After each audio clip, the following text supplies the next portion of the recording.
declassification of government files on Subhash Chandra Bose. This demand is supported by his daughter and sole heir, Dr. Anita Pfaff, who lives in Germany. In September of this year, the government of the Indian state of West Bengal declassified files which were in its possession. These did not, though, answer the burning question as to what ultimately happened to him. Bose was declared dead following a plane crash in Taipei in Taiwan on the 18th of August 1945. His mortal remains are preserved at Tokyo's Renkoji Temple, but a majority of his relatives and many of his followers refuse to accept the story.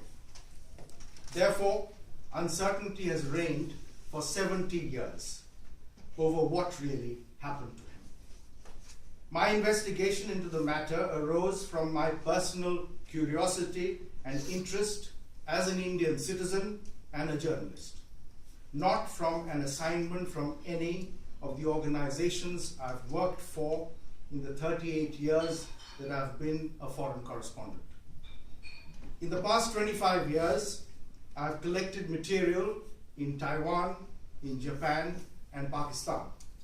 I dug out files at the National Archives in Britain and the British Library, corresponded with experts in the United States, and received documents from the Indian and Russian governments. Based on my research, I am fortunately in a position to release volumes of material and consequently factual information on the subject. After today's disclosure, future revelations will occur in weekly installments in a serialized manner, tentatively starting on the 4th of January next. For people interested in the truth, I hope my humble efforts will help to solve the mystery once and for all. On the 14th of October last, Narendra Modi gave an assurance to a section of Bose's extended family in Delhi that classified files on him in possession of the Union government in India will be made public from the 23rd of January 2016 onwards. Later in October, India's External Affairs Minister Sushma Swaraj, on a visit to Moscow, asked her Russian counterpart, Foreign Minister Sergei Lavrov, about classified information relating to Subhash Bose that may be existing with Russian authorities, which could be shared with the Indian government. Lavrov is said to have replied he will look into the matter. Later this month, Modi is scheduled to meet President Vladimir Putin in Moscow.